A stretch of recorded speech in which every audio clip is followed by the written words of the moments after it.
सावधान। श्री अरहंत सदा मंगलमय, मुक्ति मार्ग का करें प्रकाश मंगलमय। श्री सिद्ध प्रभु जो निज स्वरूप में करें विलास, शुद्धात्म के मंगल साधक साधु पुरुष की सदा शरण हो। धन्य घड़ी वह धन्य दिवस जब मंगलमय मंगलाचरण हो। धन्य घड़ी वह धन्य दिवस जब मंगलमय मंगलाचरण। त्वयि सति परमात्मन मादृशान मोहमुग्धान, कथम तनुवशत्वान बुद्ध के सान्यसेहम। सुगत मगधरम वा वागधीशं शिवं वा, जित भवमभिवन्दे भासुरं श्रीजिनं वा। णमियूणजिडं वीरम् अनन्तवर्णानदंशनशहावं, वोच्छामिणीयं सारं केवलशुद्ध केवलीभणिदम्। अप्यात्मनि स्थितं बुद्ध्वा पुद्गलस्य जडात्मना, सिद्धास्ते किं न तिष्ठन्ति स्वस्वरूपे चिदात्मनि। जब जड़ पुद्गल स्वयं में सदा रहे जैवन, सिद्ध जीव चैतन्य में क्यों न रहे जैवन। वस्तु स्वरूप भी कैसा अद्भुत है। प्रत्येक वस्तु अपने गुण पर्यायों में ही रहती है, अपने स्वरूप से बाहर कभी जाती नहीं। जड़ हो, द्रव्य चाहे चेतन द्रव्य हो, सब अपने में रहते हैं। क्योंकि अजीवाधिकार है, यहाँ पे अजीब की चर्चा है। अजीब में भी पुद्गल की चर्चा है, पुद्गल में भी परमाणु की चर्चा है। एक एक परमाणु अपने में ही रहता है, कभी अपने से बाहर नहीं जाता। भले वो स्कंद दशा में है, लेकिन अपने स्वचतुष्टय को, अपने अनंत गुणों को, अपने धर्मों को, अपने स्वभाव को परमाणु छोड़ता नहीं। तो आचार्य देव यहाँ प्रेरणा दे रहे हैं कि देखो कि जब सब अपने में रहते हैं तो तू अपने में क्यों नहीं रहता।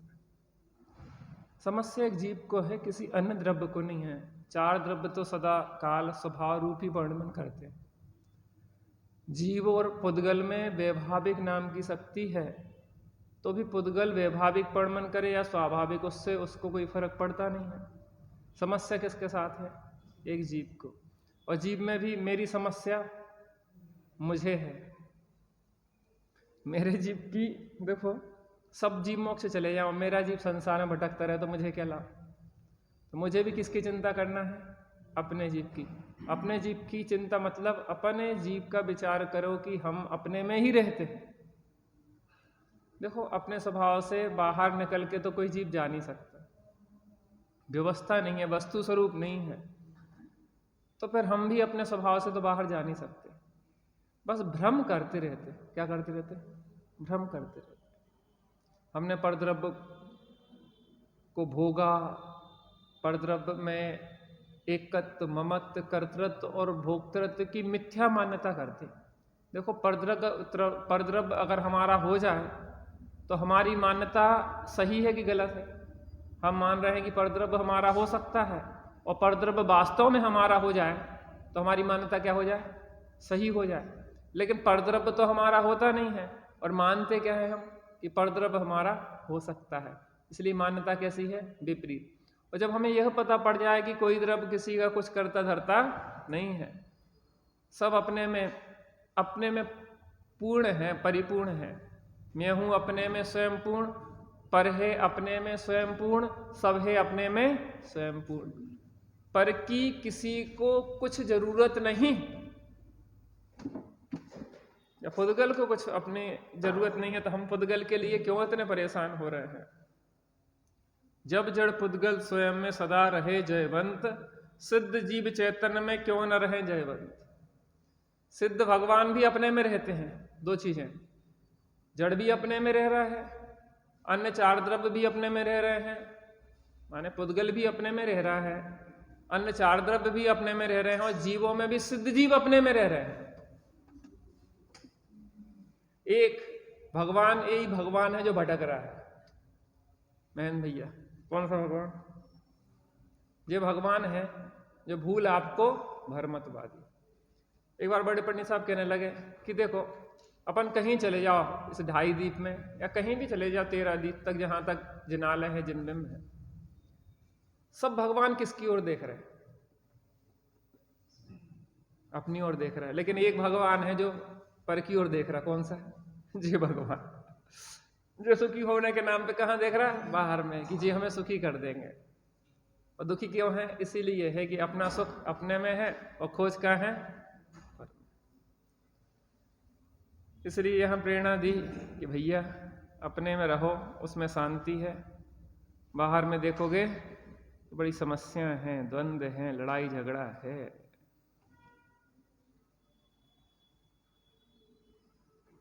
अब अपन 27वीं गाथा देखते हैं, ठीक है? अगर ग्रंथ में आप देखना चाहें तो पेज नंबर मेरे में 58 है, 58। स्क्रीन पे देखना चाहें तो स्क्रीन पे देख लें। ये रस रूप गंधम दो फासम तम हवे सहाब गुणम,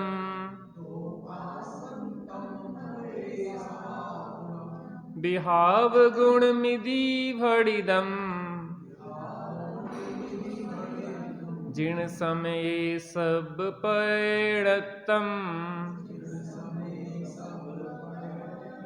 ये रस रूप गंधम दो पासम तम हवे सहाब गुणम,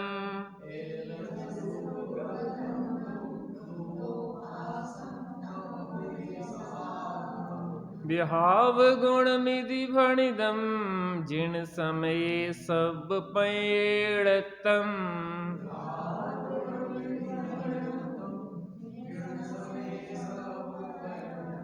ये रस रूप गंधम दो फासम तम हवे सहाब गुणम, बिहाव गुण मिधि भणिदम, जिन समय सब पैड़तम।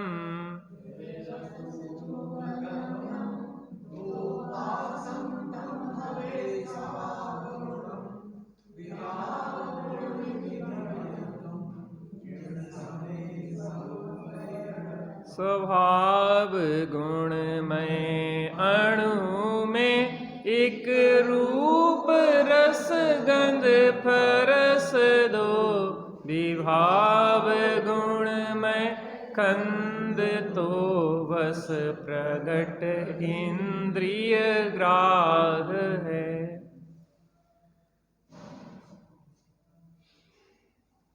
एक रस रूप गंधा, जो एक रस एक वर्ण वाला और एक गंध वाला है, और द्विस्पर्श दो स्पर्श वाला हो, सह वह स्वभाव गुणा स्वभाव गुण वाला भवेत है। विभाव गुण वाले को जिन समय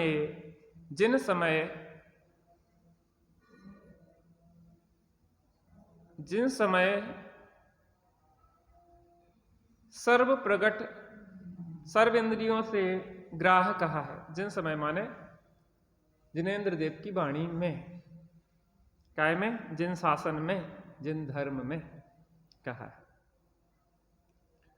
यह स्वभाव पुद्गल के स्वरूप का कथन है। चरपरा कड़वा, कसायला, खट्टा और मीठा, इन 5 रसों में का एक रस, सफेद, पीला, हरा, लाल और काला, इन 5 वर्णों में का एक वर्ण, सुगंध और दुर्गंध में की एक गंध, कठोर, कोमल, भारी, हल्का, शीत, उष्ण, स्निग्ध अर्थात चिकना और रूक्ष अर्थात रूखा, इन 8 स्पर्शों में से अंतिम 4 स्पर्शों में के अविरुद्ध 2 स्पर्श, यह जिनों के मत में परमाणु के स्वभाव गुण हैं। विभाव पुद्गल विभाव गुणात्मक होता है। यह द्वि अणुकादि स्कंद रूप विभाव पुद्गल के विभाव गुण सकल इंद्रिय समूह द्वारा ग्राह्य जानने में आने योग्य है, ऐसा इस गाथा का अर्थ है। चर्चा काय की चल रही थी? परमाणु की। परमाणु में 4 चीजें हैं, स्पर्श, रस, गंध और वर्ण। अब यहां पे ये कह रहे हैं कि इस परमाणु में स्पर्श, रस, गंध, वर्ण की जो पर्याय होती हैं 20। कितनी पर्याय होती हैं? स्पर्श गुण की कितनी होती हैं? 8। रस गुण की कितनी होती है? 5। गंध गुण की कितनी होती हैं? 2। और वर्ण गुण की कितनी होती हैं? 5। इनमें से एक पुद्गल परमाणु में कितनी पर्याय पाई जा सकती है, इसकी यहां पे इस गाथा में वर्णन किया गया है। चरपरा, कड़वा, कसायला, खट्टा और मीठा, इन 5 रसों में का एक रस। कितने रस होते? 5। कौन कौन से? खट्टा, मीठा, कड़वा, कसायला और चरपरा, वैसे कहते हैं। इसके हिसाब से देखें तो चरपरा, कड़वा, कसायला, खट्टा और मीठा। देखो, प्रत्येक वस्तु में अपनी खुद का जिसको कहें भाव होता है। जैसे मिर्च है ना, मिर्च का भाव कैसा है? वो कैसा है? चरपरा। देखो, यद्यपि पुद्गल है ना, पुद्गल का अपना खुद का भी एक पुद्गल है, जो उसमें क्या होगा? इन सब में से एक होगा। अब वो जो पुद्गल स्कंद स्निग्ध और रूक्ष गुण के कारण जब वो एक बड़े स्कंद के रूप में परिणत होता है, तो उसमें क्या होता है कि एक विशिष्ट प्रकार की कोई विशेषता उभर जाती है। जैसे मान लो कि गन्ना मीठा होता है, मिर्ची कैसी होती है? चरपरी। तो उस मिर्च में चरपराहट है, लेकिन एक चीज और विचार करना, मिर्च की चरपराहट और आपके मुंह की चरपराहट का मात्र निमित्त नैमित्तिक संबंध है, कर्ता कर्म संबंध नहीं। क्या कहा? मिर्च की चरपराहट का और आपकी मुंह की चरपराहट का निमित्त नैमित्तिक संबंध है, कर्ता कर्म संबंध नहीं है। क्योंकि मुंह में जो टेस्ट आता है वो स्वयं के है, अपने उसकी योग्यता से होता है। उसमें निमित्त कौन पड़ता है? मिर्च। एक चीज और है, मैं ये करा कि किसी को सांप खा ले, काट खाए, उसको नीम खिलाई जाए तो कैसी लगती है? मीठी लगती। जबकि नीम का टेस्ट कैसा है? कड़वा। मीठी क्यों लग रही? आपको समझ में आ रहा कि नहीं आ रहा? वो अपनी स्वयं की योग्यता मूल उपादान है उसमें।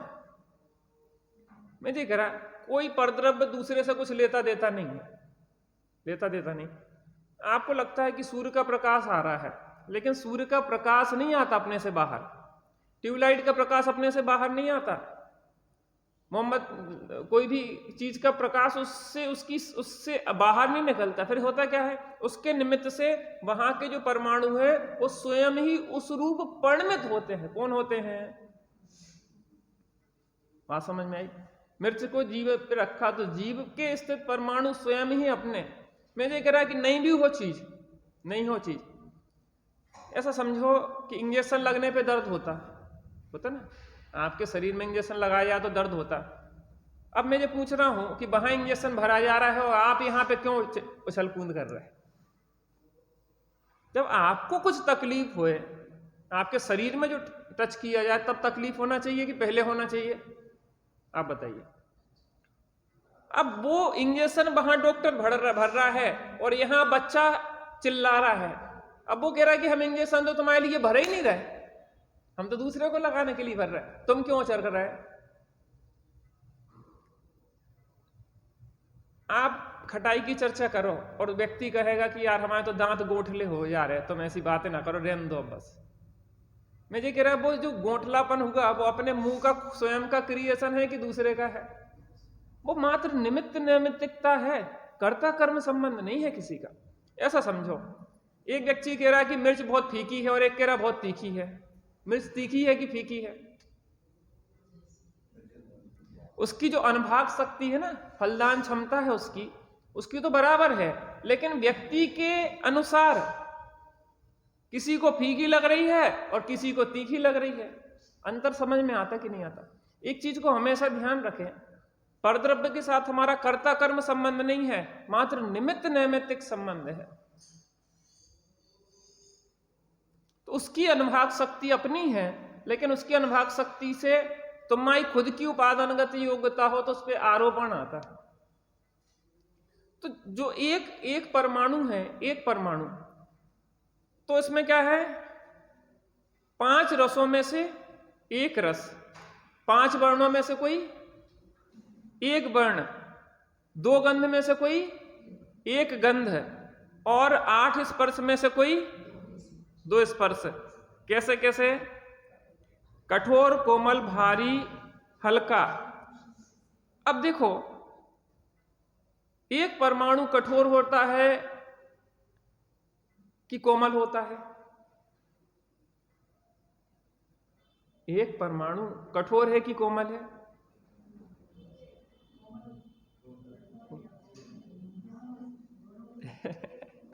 अब ध्यान से पढ़िए उसमें, है ना, ध्यान से पढ़िए।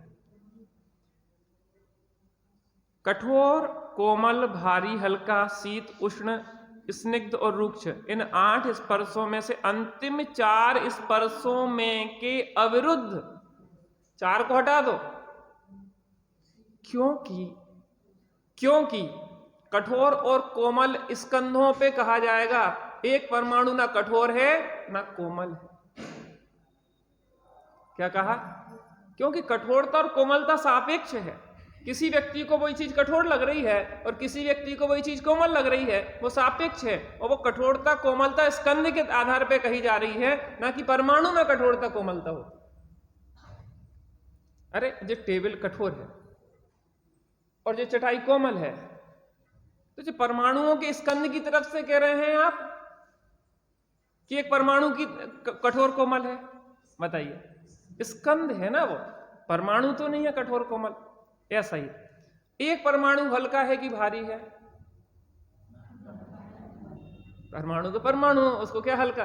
हाँ, स्कंद में कहेंगे कि जो स्कंद हल्का है, जो स्कंद भारी है। तो अंतिम 4 की बात है। किसकी बात है अंतिम? पहले के 4 छोड़ दो, अंतिम 4 में से अविरोधी 2। अब देखिए, अंतिम 4 स्पर्शों के अविरुद्ध 2 स्पर्श। अब कौन कौन से अविरुद्ध?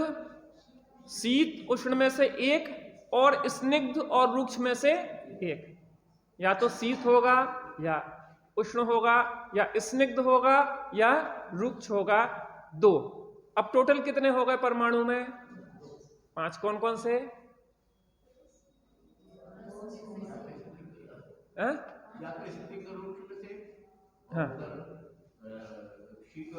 हाँ, वो तो हो गया स्पर्श गुण का। अन्य 3 गुणों का कैसा होगा?